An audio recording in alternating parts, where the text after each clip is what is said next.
Hey everyone, welcome back to the channel. Thank you for being here. My name is Andrew, coming to you from the beautiful Carolinas. Today's topic is going to be everybody pays a price in the relationship. Think about that for a minute. Everyone, if you like the content, please like, subscribe, and share. So I'm referring to the narcissistic relationship. Maybe it was your mom, maybe it was your dad, brother, sister, aunt, uncle. If it was in the family setting or even romantic or friendship, everybody is going to pay a price for that narcissistic relationship, because everybody always experiences different levels of the toxicity of the narcissist, whether they're directly or indirectly aimed at them.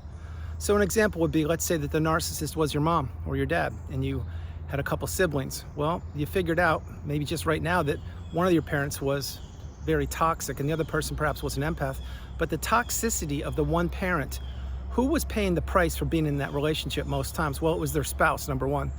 Number two, maybe it was you. Maybe it was your siblings. Maybe it was everybody. So this is another example I share with you on the channel. Using that analogy, let's say that one of your parents was toxic or the narcissist. When they would come home, everybody would drop what they were doing to see what kind of mood the person was in. Were they going to be in a good mood? Were they going to be in a not good mood? They're going to have to form and regulate themselves around the narcissist. They're going to have to conform. They're going to have to do what the narcissist wants. So example, let's say the narcissist was in a great day after work. They came home and they were in a good mood. Well, then everybody is going to be in a good mood, or at least they're going to fake like they're in a good mood, because there is a price to pay in each and every narcissistic relationship. Let's say it's a romantic relationship. You were in the relationship with someone who turns out to be a narcissist. Well, after the love bomb / euphoric stage, you realized that something had shifted, something had changed, and you were being devalued each and every day. You weren't being appreciated and respected. You were being taken for granted for. And what happened there is the narcissist knew that they had you. They knew that perhaps you had told them that you loved them, or that you wanted to create a family with them, or that you proposed to them, or you wanted to relocate halfway around the world. Whatever you did, when the narcissist knew that they had you, that was game, set, match for the narcissist until, and I repeat, until you got that needle in a haystack and you got your first light bulb moment and you realized, wait, this is not good. It's not healthy. This person never loved me. They never cared about me. What they were doing was manipulating me, and they wanted to use me and my resources, which included my time, money, energy, effort, love, empathy, my network of friends, my status, my ability to pay their way through life. They weaponized all that against me. That is why in the romantic setting, in the narcissistic relationship, there's a huge price to pay, not only for you, but let's say that your parents who are stable or healthy, or your siblings or your friends, if you're trying to communicate with them what that romantic relationship was, and you're trying to explain to them, yeah, it was a toxic narcissistic relationship. And if those people haven't gone through it, they're going to get burned out quickly, because they cannot fathom what you're talking about. They can't wrap your head around what you are saying. And the person that they know that you were in the relationship with is not adding up to the person that you're explaining to them that they really are behind closed doors. Play that again. You see, the narcissist is a shapeshifter, and they wear a mask to manipulate people, and they manipulated you. They manipulated me, and they manipulate anybody they can on the planet. But they are two people, one person behind closed doors where you endured most of the abuse, which I'll get into more in a moment, and then they're another person outside in the public eye. Remember, to the narcissist, they need supply, and when they have locked down grade A supply, which is what you were, then they take you for granted. And when you're in it so deep in the narcissistic fog, being devalued more and more, you do not know how to get out. You don't know what's going on. You don't know that there is a passage to the place you were before, but you don't know how to get there, because you continue to work for the narcissist. And that is a very high price to pay. When you are in love with somebody who cannot fall in love with you, that is one of the most vulnerable positions you will ever find yourself in. But perhaps that was you. And it doesn't have to be in love. Maybe you loved someone and they didn't love you. Maybe it was your parent, your mom, your brother, sister, aunt, uncle, whomever, colleague, coworker, neighbor, friend of 10, 20, 30 years. The narcissist is all around you, and they know what they are doing. If you think for a minute they can't help themselves and give them a pass and they have selective memory, well, yeah, they do have selective memory, which means they want to remember what they want to remember, but they know exactly what they're doing each and every day. Each and every day they lie to you. Each and every day they triangulate you. Each and every day they smear you. Each and every day they blow up on you, i.e. a rage fit. Each and every day they ghost you. Each and every day they don't reply to your texts or your phone calls, or each and every day they hang up the phone on you. Think about these things. These behaviors from the narcissist, they have changed you forever. And this is the relationship that you need to heal from. Remember that. You need to heal from this relationship. You cannot wave a magic wand. You cannot take a pill. and you cannot hope that it just will go away. It doesn't work that way. You're gonna have to slow your life down, process childhood wounds, heal, introspect, see a therapist, journal, meditate, watch videos, write. You're gonna have to really process so many things. You're gonna have to learn the definitions in the glossary and the narcissistic abusive cycle. That's what I had to do, and that's what so many of us have had to do, because we are craving the answers because we didn't get closure. We never have, we never will from the narcissist. We have to give closure to ourselves. And if we do that, and when we do that, then we reach the pinnacle of indifference, or we're headed towards the pinnacle of indifference, the mountaintop of indifference, where we no longer care about the narcissist or any people from that period of time, unless they're kind, loving people. And on top of that, we've taken the lifelong learning lessons from the relationship, and we understand that there were a lot of casualties of that relationship. We do not predict the future. We live in the present moment, in the here and the now. Now, I just said a whole lot, and I'll continue to share more information with you in this video. But everybody pays a price in the narcissistic relationship. Think about this. If you were one of the children of the narcissist, maybe you were the golden child, maybe you were the scapegoat, who knows, but you played a role in that family. Let's say it was a two-kid family.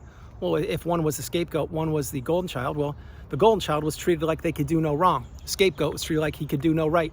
And that's exactly how the narcissist differentiates the way they treat their own children, which illustrates very clearly that they don't care about their own kids, because they should be treating their children equally. They should be loving them, being patient with them, teaching them right from wrong, showing them boundaries, and creating healthy relationships. But the narcissist does none of those things. What they want to do is take people for granted. They want to have little mini-me's. They want to have little people as pawns to do their bidding for them and to do their work for them.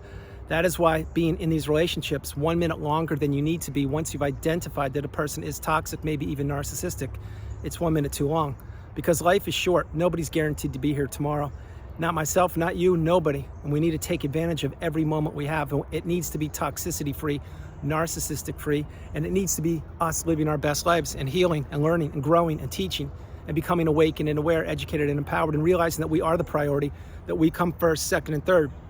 But all of these things I'm mentioning to you, and I repeat them over and over in videos frequently, it's to reinforce and to send the message home that you can break the trauma bond, you can go no contact, you can block these people, you can live a beautiful, bright, abundant life without the narcissist.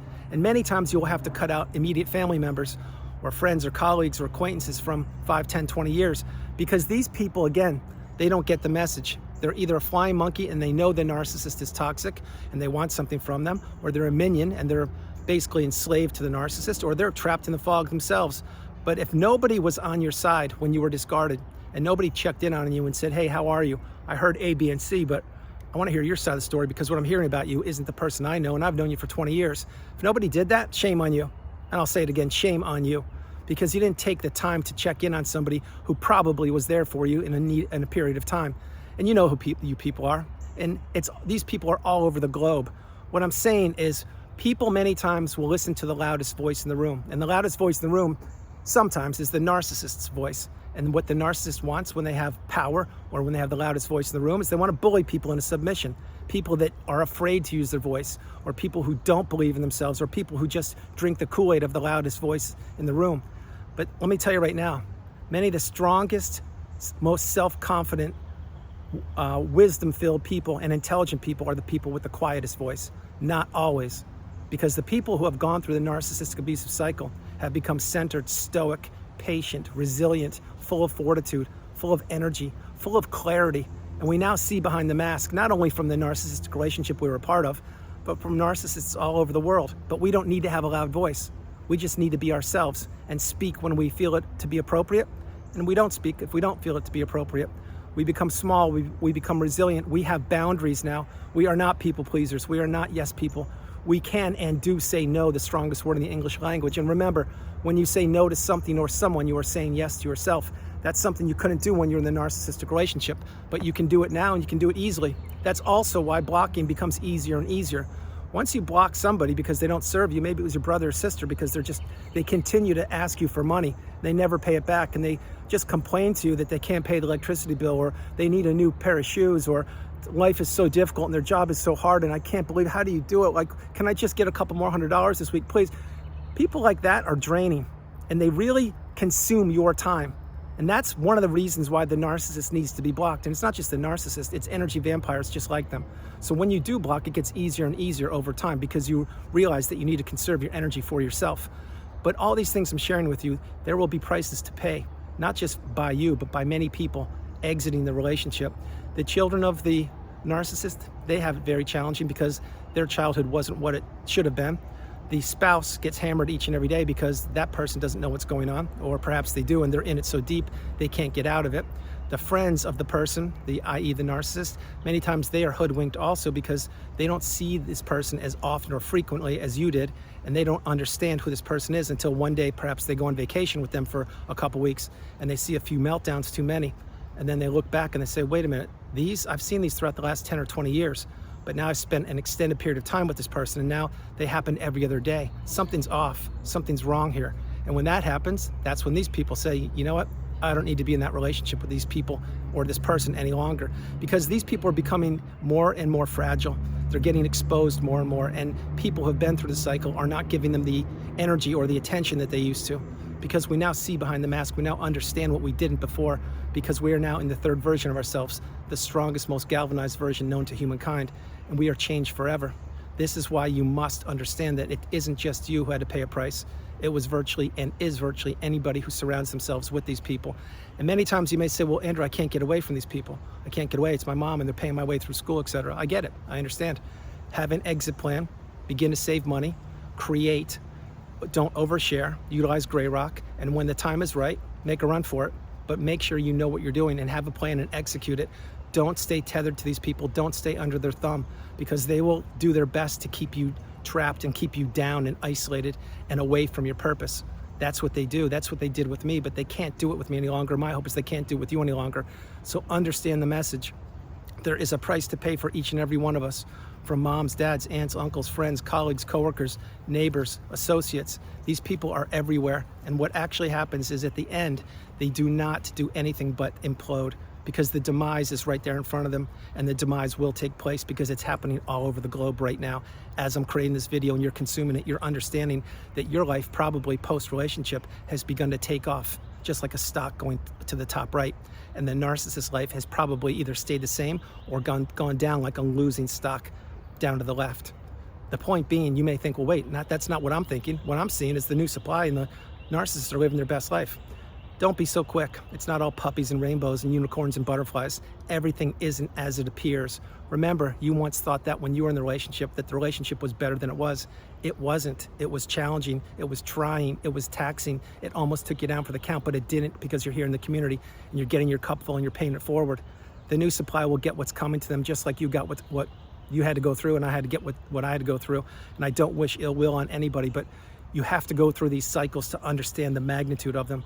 And again, if you were taught this in school, perhaps you could have avoided a narcissist, perhaps you could have avoided the whole thing. I can't tell you, but what I can tell you is you would have had more, you would have paid more attention to red flags and trusted your instincts and intuition more than you did, because you didn't know that there were people on the planet that didn't have your best interest at heart and that didn't want you to succeed or to thrive.